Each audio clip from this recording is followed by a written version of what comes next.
and I wasn't willing to accept that. So I quit. And when I quit, it was a very difficult time in my life that I'll spare you the details, but man, fuck show business. It was tough. And then one day I was in Panama City, Panama, and I was at a hotel, and I looked at the lobby. There was a painting of Abraham Lincoln. And then I would look closer. It wasn't a painting. It was all pennies, just pennies, on a black canvas arranged into the face of Abraham Lincoln. And I asked the guy, I said, how much is that painting worth? He said, $600,000, sir.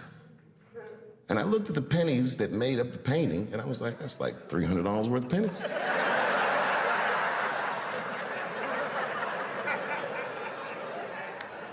A light bulb went in my head. I realized the value of art. Some of the biggest wars and crimes and scandals in history were financed through the theft of art. Art is a powerful commodity. And artists, if you're good at it, should never behave as a commodity. That's a tough one.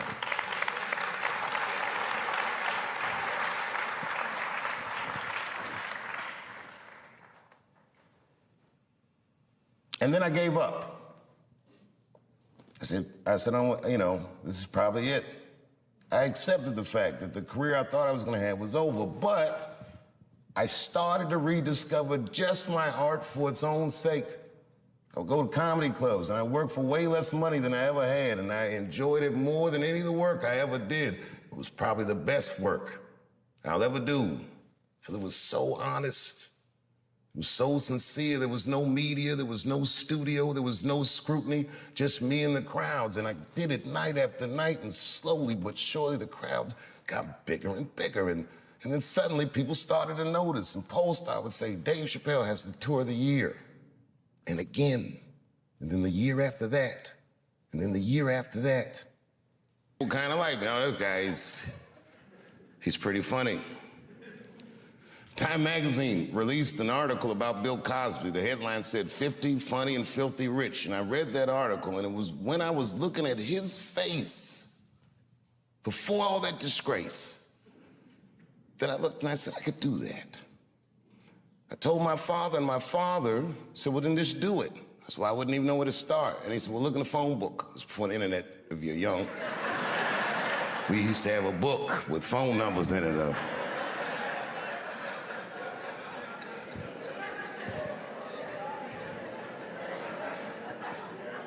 My father found for me the local comedy club in Washington, D.C. I called him. I found out when open mic night was, and I started to go there on Tuesday nights, just watch. And then one night I went on a weekend. I would get my money together, and I would go to this comedy club, and I would just watch these comedians, and sometimes they would talk to me. And I told one of the comedians after a show one night, I said, man, I really want to try to do this. And he said, well, he said, if you want to be a good comedian, you should know how to act. I said, why? He says, he didn't explain it. I said, okay, and I told my parents, and this is how I came to find out about Duke Ellington, my mother. She said, there's a place you can go where you can learn to act right here in Washington. It's a high school. I said, you mean I would get out of Eastern?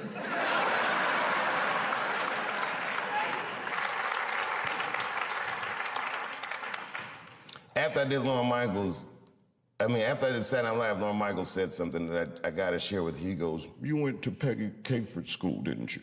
That's what he said. And I said, I did. And he said, I want to say it at Saturday Night Live, he goes, tell her I owe her money.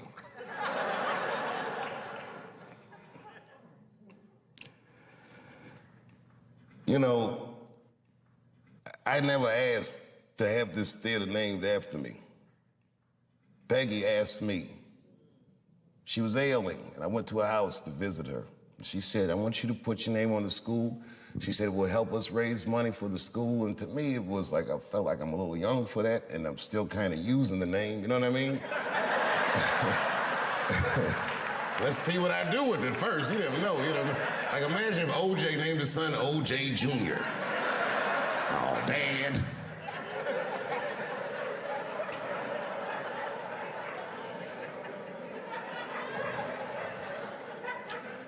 And around then, I was receiving the Mark Twain Prize, huge honor. And the next day, all the artists that came to honor me, the Bradley Coopers and Chris Tuckers and all these great people, came to Ellington and they taught master classes for the students. And Peggy Cooper Cafritz, as sick as she was, got out of her bed so she could be with her babies. She never left us. So I did it. Say, you know, whatever you want to do, however I can help, I'll do it. I got to tell you, if you quit a show like Chappelle's show, I don't know if you know what happens to you professionally, but I'll tell you what doesn't happen. They don't just say, well, good luck in your future endeavors. With that media, they beat me up. With their power, they tried to make me behave. It takes a strong person to stand out in the cold like that. And I swear to God, so much of the strength I got to do that, the inner warmth I got to do that, I learned in this school and from my friends who helped raise me.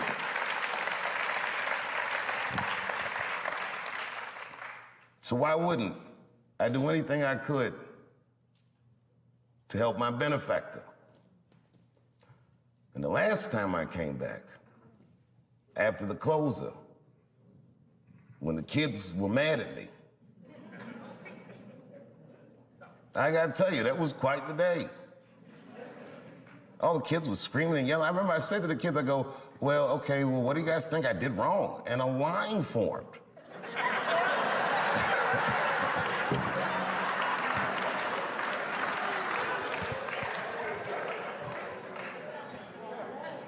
These kids said everything about gender and this and that and the other, but they didn't say anything about art. And this is my biggest gripe with this whole controversy with the closer, that you cannot report on an artist's work and remove artistic nuance from his words.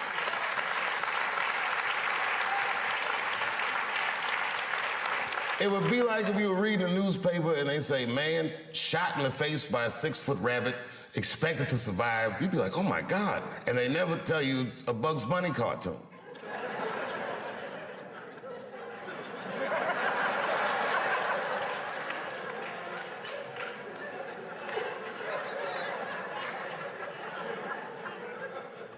I took a lot of cold shots in show business.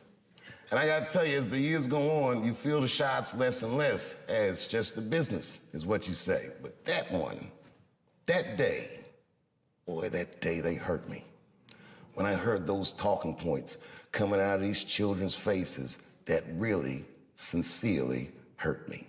Because I know those kids didn't come up with those words. I've heard those words before.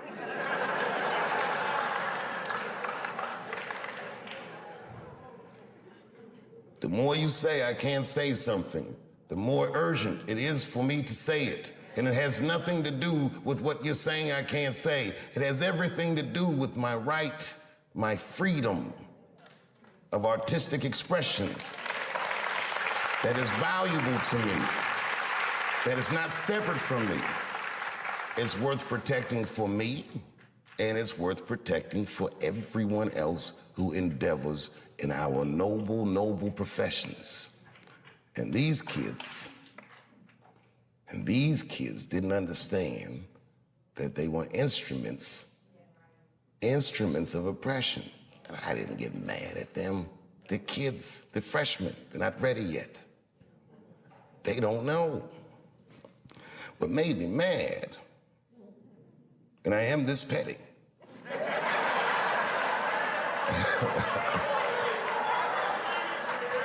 I ain't saying names. One of the kids' mother went on Fox News. And she used to be a student here. I remember her face, but I don't know if she was particularly popular. Anyway.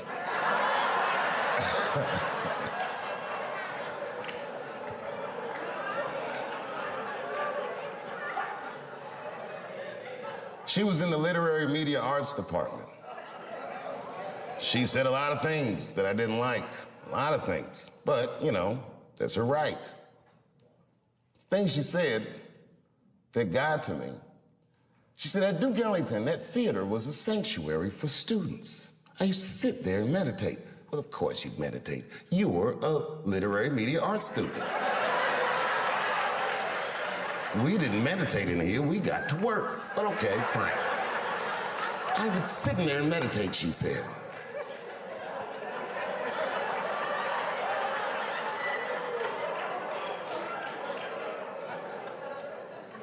And then she scrunched her face up. She's a beautiful woman, but her face looked hideous the way she scrunched it up. And she said, and just to imagine his name on that theater. How could you do that to those kids?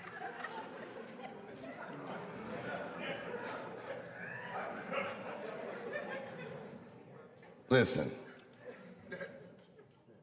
No matter what they said about The Closer, it was still the most watched special in the world.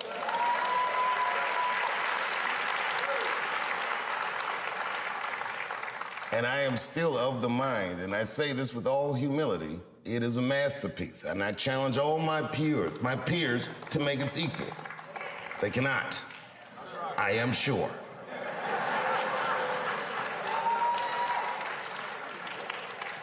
It will be decades before you ever see someone in my genre as proficient as me.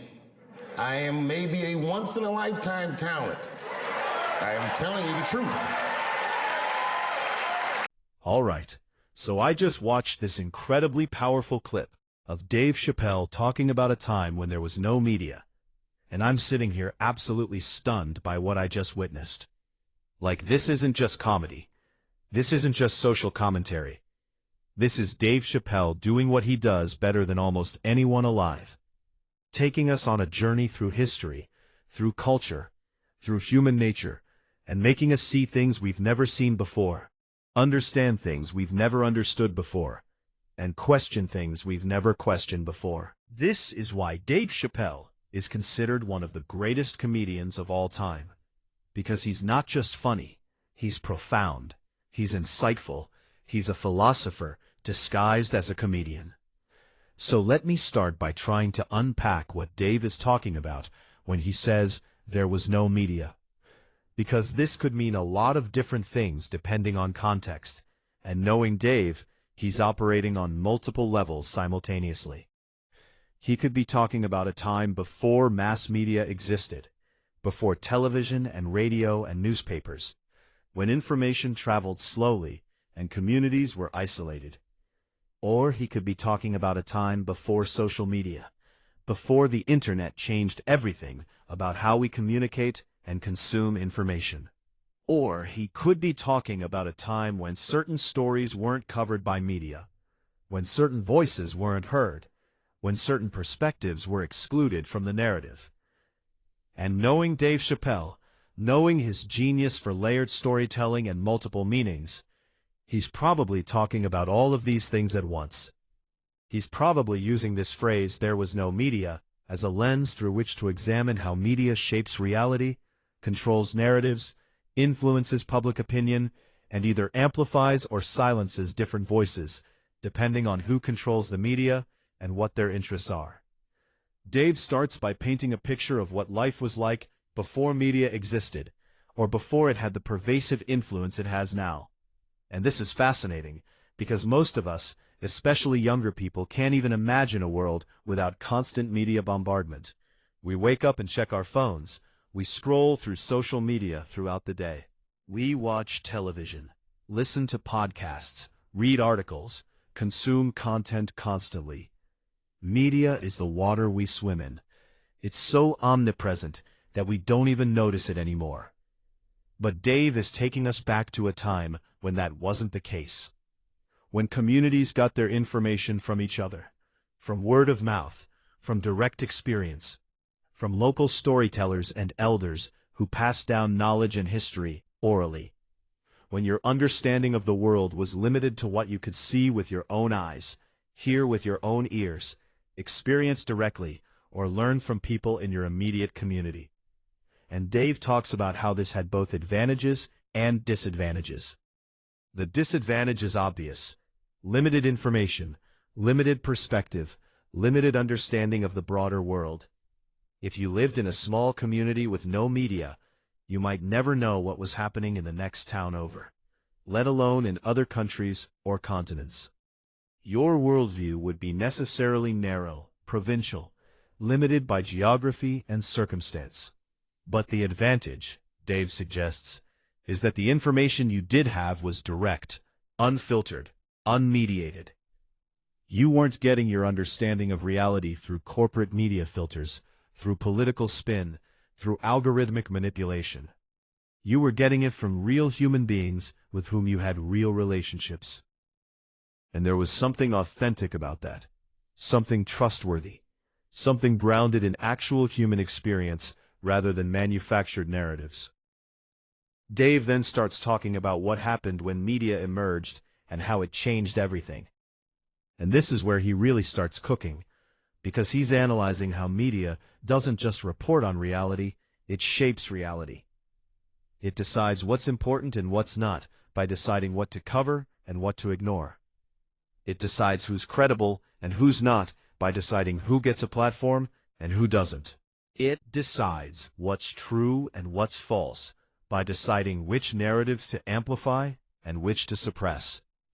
And Dave is particularly interested in how this has affected Black people, how media has been used to shape narratives about Black communities, Black culture, Black people. He talks about how, for much of American history, Black people had no control over media, no ability to tell their own stories, no platform to share their own perspectives. The stories told about Black people were told by white people, for white audiences, serving white interests. So the image of Black people that emerged in American media was not an accurate reflection of Black humanity.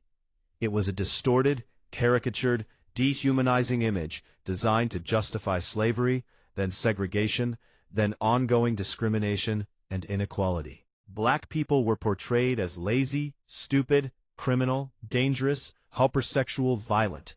All these stereotypes that had nothing to do with reality and everything to do with maintaining white supremacy. Dave talks about specific examples of this, and he's clearly done his research, clearly understands the history. He might reference minstrel shows, where white performers in blackface created grotesque parodies of Black people for white entertainment. He might talk about early films like Birth of a Nation that portrayed Black people as threats to white civilization and the KKK as heroes. He might discuss how news media has historically portrayed Black communities, focusing on crime and poverty while ignoring achievement and resilience. And the point Dave is making is that when there was no media, or when Black people had no access to media, white people controlled the entire narrative about Black people.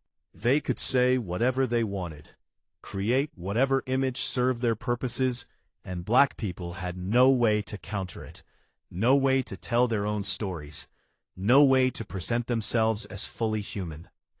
But then Dave talks about what happened when Black people started to gain access to media, started to create their own platforms, started to tell their own stories. And this is where it gets really interesting, because Dave is tracing a history that a lot of people don't know or don't think about, the history of Black media, Black newspapers, Black radio, Black television, Black film, and now Black social media presence. He talks about how Black newspapers like the Chicago Defender and the Amsterdam News gave Black communities a way to share information that white media ignored or distorted. How Black radio gave Black musicians and voices a platform when mainstream radio wouldn't play Black music. How Black television shows, like The Cosby Show and A Different World, showed Black excellence and Black family life in ways that countered prevailing stereotypes.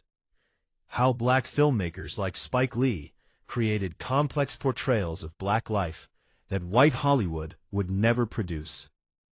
And Dave himself is part of this tradition, part of this history of black artists using media to tell authentic black stories, to present genuine black perspectives, to counter the narratives that have been imposed on black people by others. His show, Chappelle's Show, was revolutionary in how it used comedy to comment on race, on culture, on society, in ways that were both hilarious and deeply insightful. But then Dave gets into the complications, the contradictions, the problems that arise even when you have media access. He talks about how media is a tool, and like any tool, it can be used for good or for harm. Just because black people gained access to media doesn't automatically mean that media was used to elevate black communities. Sometimes it was used to exploit them. Sometimes it perpetuated the same stereotypes it should have been countering. Dave might talk about reality television and how it's often portrayed black people in stereotypical ways: the angry black woman, the violent black man, the dysfunctional black family. How music videos have sometimes portrayed black women as nothing more than sexual objects. How even black-created media sometimes falls into the trap of giving white audiences what they expect to see, rather than showing the full complexity and diversity of black life. And this is where Dave's analysis gets really nuanced and sophisticated. He's not just saying media bad or black media good. He's talking about the complex relationship between representation, authenticity, commercial success, and artistic integrity. He's talking about how even when you have a platform, there are pressures, economic pressures, social pressures, political pressures, that can compromise what you're able to say or how you're able to say it. Dave then pivots to talking about social media and the internet, and how this represents yet another shift in how media operates and how it affects black communities. And he has mixed feelings about this, you can tell. On one hand, social media has democratized media in unprecedented ways. Anyone with a smartphone can create content, share their perspective, build an audience, tell their story. You don't need permission from gatekeepers. You don't need approval from corporations or networks. You can just speak directly to the world. And this has been incredibly powerful for black voices, for black activists, for black artists, who historically have been excluded from traditional media platforms. Black Lives Matter wouldn't have happened without social media. The ability to document police violence and share it instantly with the world has forced conversations that traditional media was ignoring. Black creators on platforms like YouTube, Instagram, TikTok are building audiences and sharing perspectives that never would have made it onto television. But Dave also talks about the dark side of social media, the ways it's created new problems even as it solved old ones.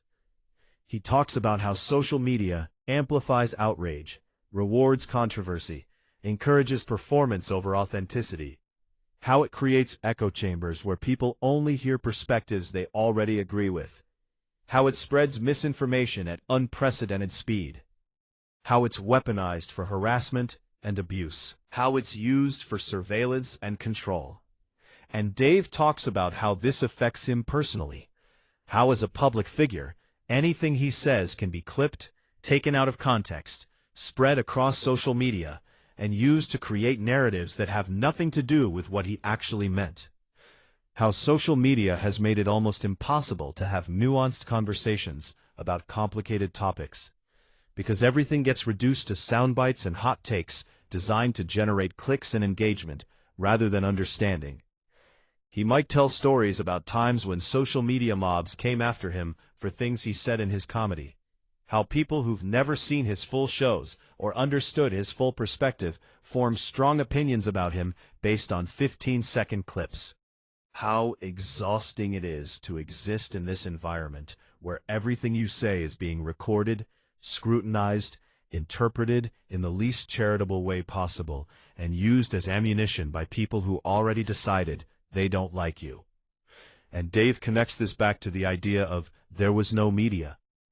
He talks about how in some ways we're experiencing an overload of media now, where there's so much information, so many voices, so many competing narratives, that it's almost impossible to know what's true anymore. We've gone from information scarcity to information overabundance, and that creates its own set of problems. He talks about how people retreat into tribal identity, finding media sources that tell them what they want to hear, and dismissing everything else as fake news or propaganda. How we're more divided than ever, despite having more communication technology than ever. How media that was supposed to bring us together has actually driven us apart into isolated bubbles where we only interact with people who think exactly like we do. Dave also gets philosophical about truth and reality, and how media shapes our perception of both. He talks about how we think we know things because we saw them on television or read them on the internet, but we're actually experiencing reality through layers and layers of mediation. The news we watch has been edited, framed, narrated by people with particular perspectives and agendas. The social media we scroll through is algorithmically curated to keep us engaged, showing us content that triggers emotional responses, rather than content that's necessarily true or important. And Dave asks this profound question: what do we actually know? What can we actually be certain of? If all our information comes through media that we know is biased, filtered, manipulated, controlled by corporations and governments and algorithms, then how do we know what's real? How do we distinguish between truth and propaganda, between genuine information and manufactured narrative? This is deep philosophical territory that Dave is navigating with the skill of a seasoned thinker. He's raising questions about epistemology, about the nature of knowledge and truth in a mediated world. And he's doing it in a comedy club, making people laugh while simultaneously blowing their minds with how profound these questions are. Dave then brings it back to personal experience, to the importance of direct knowledge, of trusting your own eyes and ears and judgment, rather than just accepting what media tells you. He talks about the value of real relationships, real conversations, real community, where you know people personally and can verify information through lived experience rather than through screens and second-hand reports. And he suggests that maybe we need to recover something that existed when there was no media or less media. Not the ignorance and isolation, but the grounding in direct experience, the trust in personal relationships, the ability to form opinions based on what we actually know rather than what we've been told to think by media sources with their own agendas. Dave also addresses the responsibility that comes with having media platforms, particularly for people like him who have massive audiences and significant influence. He talks about how he's conscious that what he says matters, that his words have impact, that his comedy isn't just entertainment, but also shapes how people think about issues, particularly issues around race and identity and culture.